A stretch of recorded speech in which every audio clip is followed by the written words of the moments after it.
In today's video, I want to talk to you about the common deadly misconceptions about safety that people have. So if you watch a lot of my videos, you will know that safety is really the foundation of every relationship. If you haven't watched a lot of my videos, I would encourage you to check out the videos underneath this video right here to understand why safety is really the foundation behind every relationship.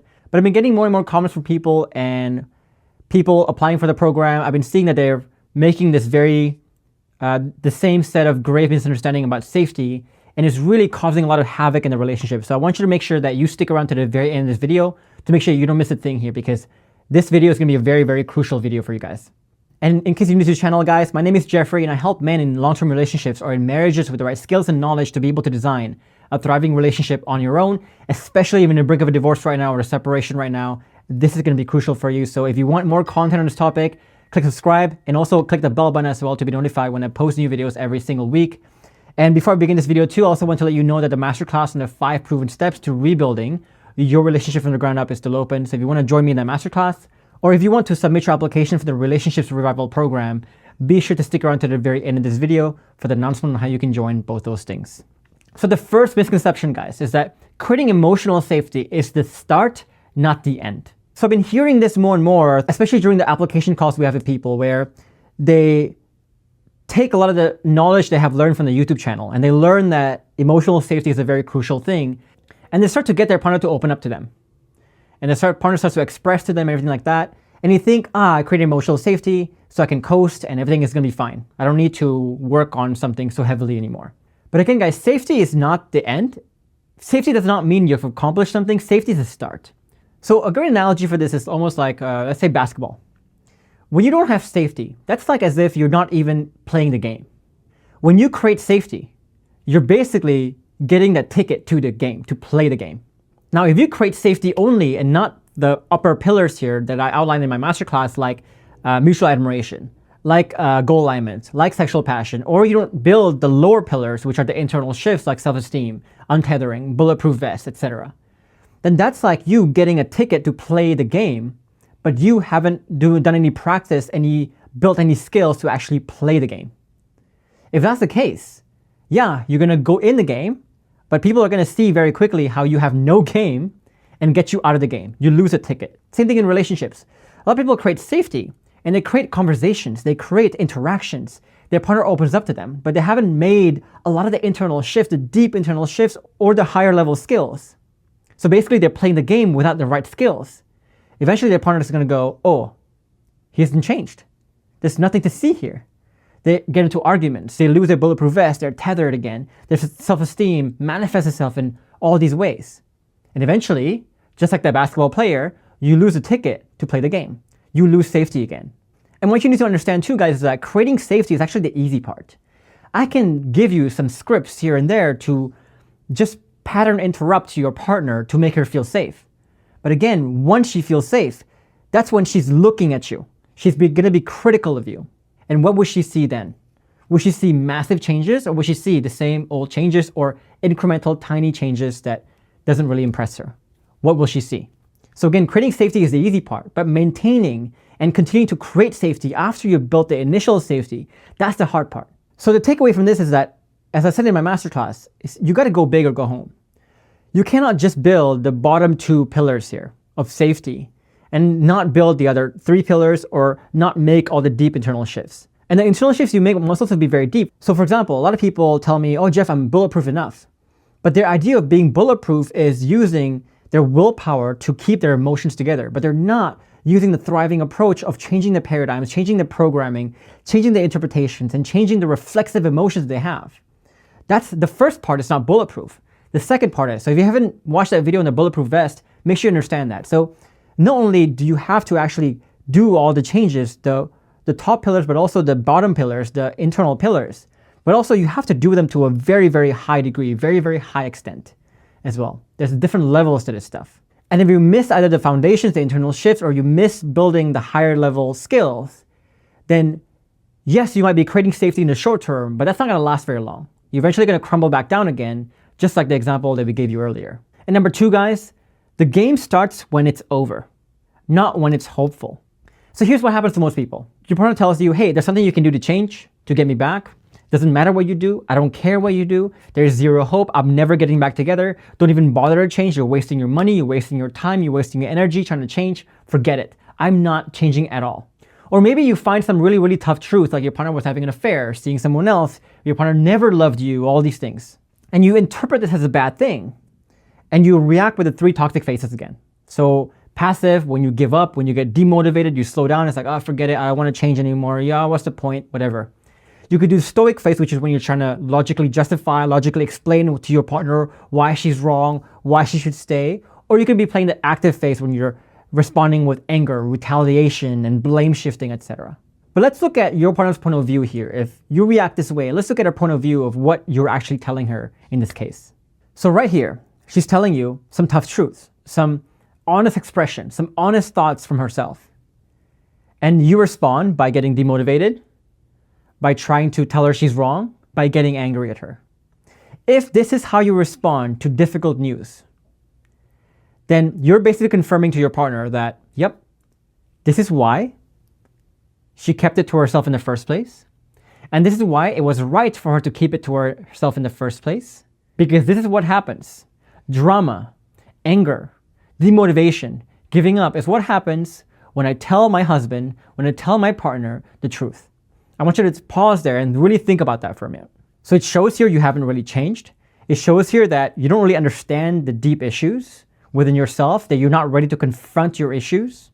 And it shows her that you're only doing because you want to have, which is conditional, which is going to be temporary, which is never going to last, which is why she was burned over and over again in the past when she trusted you, when you made all your promises. It shows that you're doing because you want to have, not because you are. So it shows her, this is what you'll do when the having is taken away from you.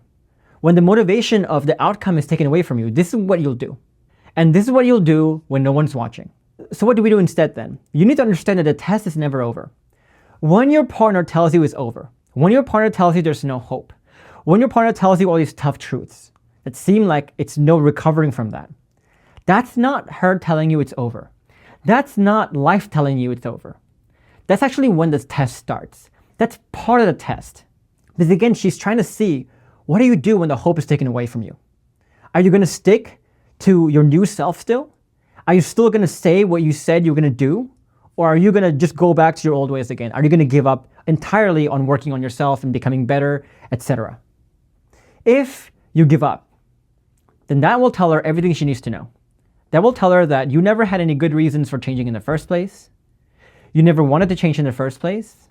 But if you can be your new self still and steadfast with it, that will tell her that you're doing because you are. Because she can take away the having. She can take away the hope of the having. You will still do it because again, you do because you are. So she wants to see here, what do you do when no one's watching, when you have no hope of having? What do you do? What do you default to? Have you changed your identity? So again, if your partner tells you it's over, that's not when you give up. That's ironically when you should double down, because that's when the most safety will either be created or destroyed. Right there. That's a pivotal moment, guys. Or if you watch Jason Gerber's or Scott Barstad's client stories with me, for example, you will find that they went through the same thing, where their partner actually made it very, very hopeless for them. Their divorce papers were on their desk. And in fact, for Scott's case, it was actually, I think, like a month before they were supposed to actually finalize the divorce process. Only until then do they really get to see what you're really made of. So I know this principle can be very mind-bending for a lot of you. But if you want to learn more about this, we have made a video on this called The Paradox of Change. I would watch that video because this is a crucial point in every process of reconciliation. And if you don't understand the existence of the paradox of change and how that's the moment when most safety is either created or destroyed, you're going to be missing a massive opportunity to create safety, and you don't even know that you missed it here. And this is why we say untethering is very crucial. This is why we say the performance mindset and doing because you are, not to have, is very crucial. And doing not until you can get it right, but doing until you can't get it wrong is also very crucial.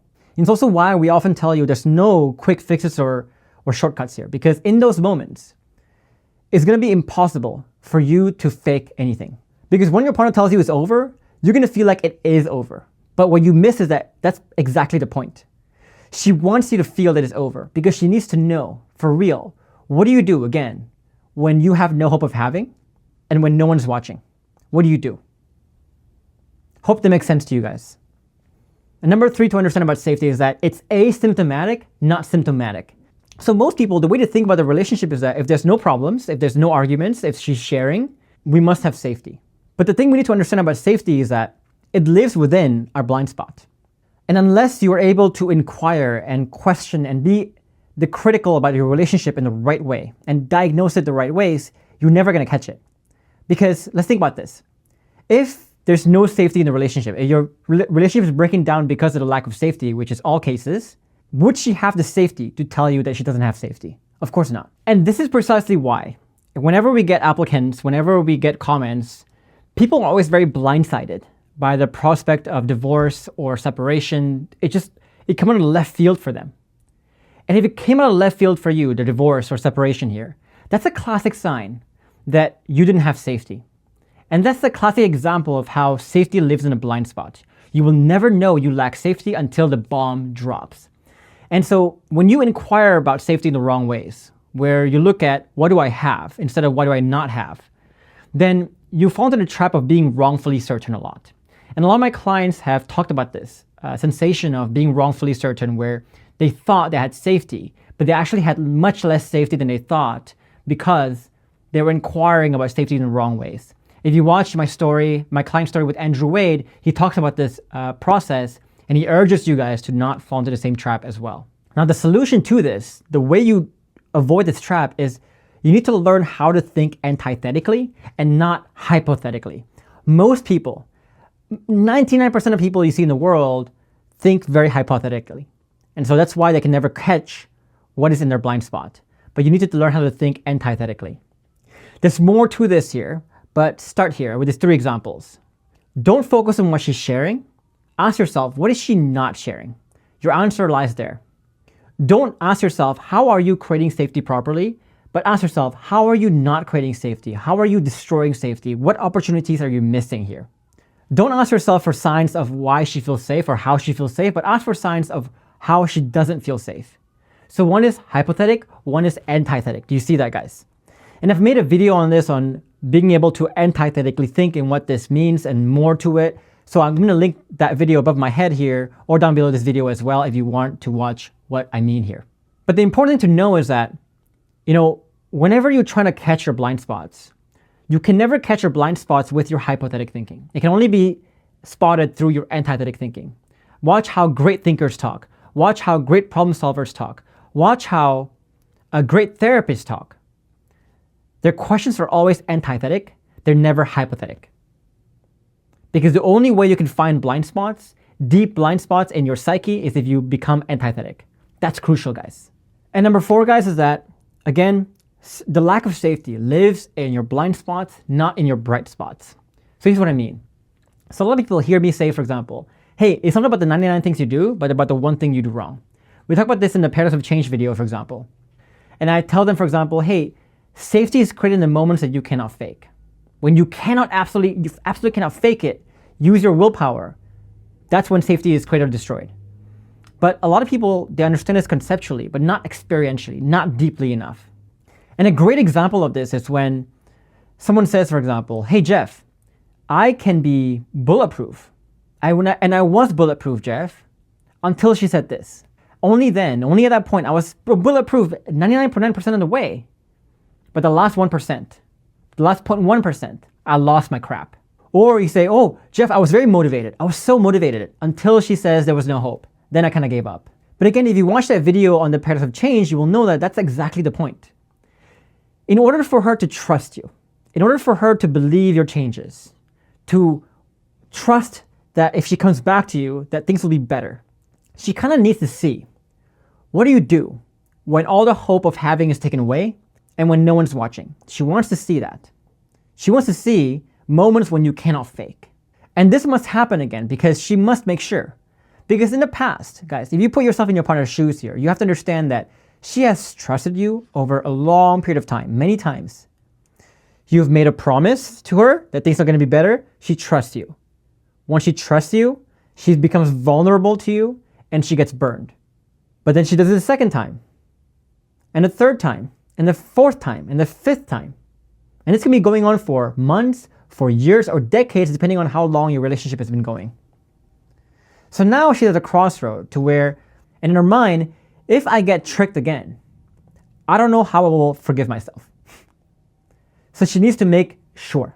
And so put yourself in her shoes here. If it was you, if someone has burned you so many times, has disappointed you so many times, and they're asking you to trust them again, which moments would you look at? Now you have, let's say you are presented with 100 moments here of their actions and their words.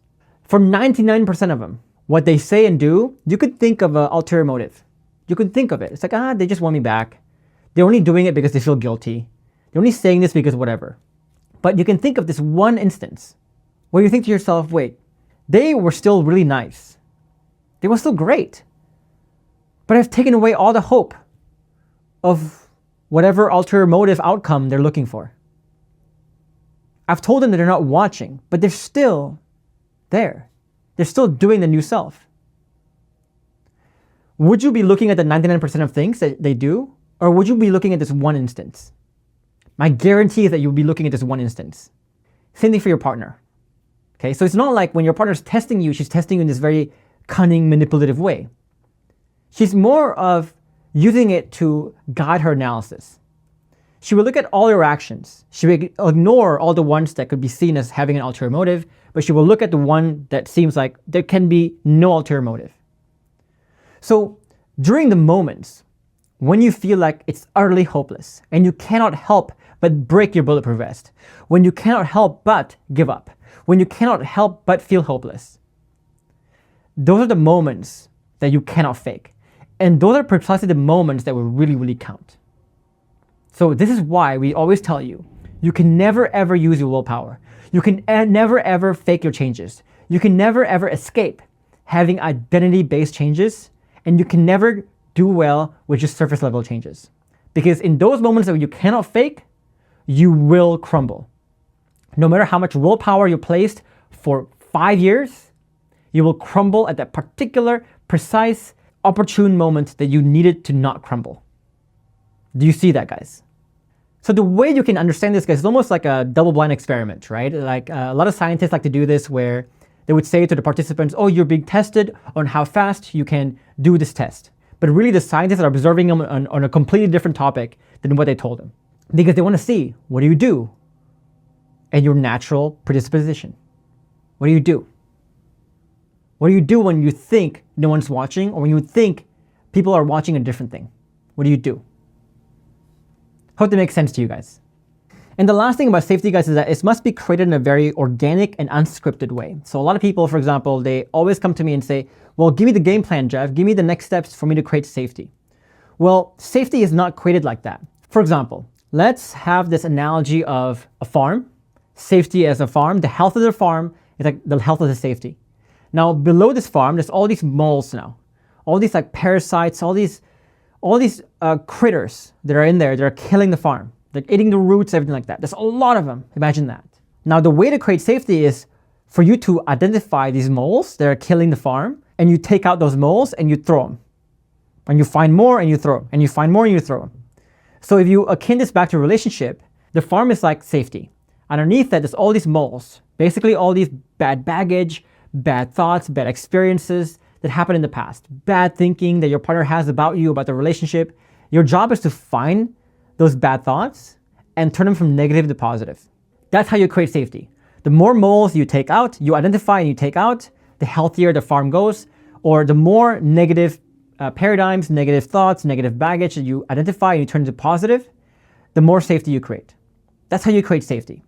Now, I can ask my partner right now, hey Sam, tell me what parts, what bad beliefs, what are you angry at me for? What do you not like about this relationship? I can ask her that. And she can tell me some things, but she can never tell me all of them, because a lot of it has been suppressed in her subconscious too. So do you see how you can't really have a game plan to create safety? In fact, safety is created more at the unexpected and unplanned moments. So for example, if let's say we're driving in a car together and I make a joke about something and a joke offends her, She totally misinterpreted a joke and it offends her. For most people, that's a threatening event. And they would get angry. It's like, oh, take a joke, man. But for me, that's her revealing to me a mole. That's her revealing to me some bad baggage, some bad interpretation, some bad memory that she's holding on to from our past, from her past, whatever it is. And that's a mole that's currently destroying safety. And that's the moment when I use my internal shift to catch it in the moment, to change my interpretations about it, and use my frameworks to turn it from negative to positive. And that's how you create safety. So safety is not something that you can plan to create, but the opportunities to create safety will just come out of nowhere. And in those moments, you have to be able to spot those opportunities, to seize the moment and turn it from negative to positive properly. This is why we say both the internal skills and external skills are crucial. You need to change your paradigms. You need to be untethered. You need to have a different level of self-esteem, because if you don't, you're going to miss those moments. You're going to crumble during those unexpected moments, because those are moments when your willpower is down, your guard is down, you don't have all these scripts memorized.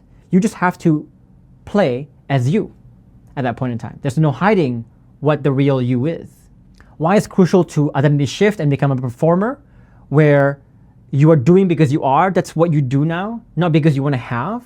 Because right here in those moments, the having is very disguised. But only the people who do because they are can spot those opportunities. And it's also why we said the performance mindset is very crucial. So this is when you're not practicing something until you can do it right, but until you can't get it wrong. Because again, once those curveballs come, what are you going to do with it?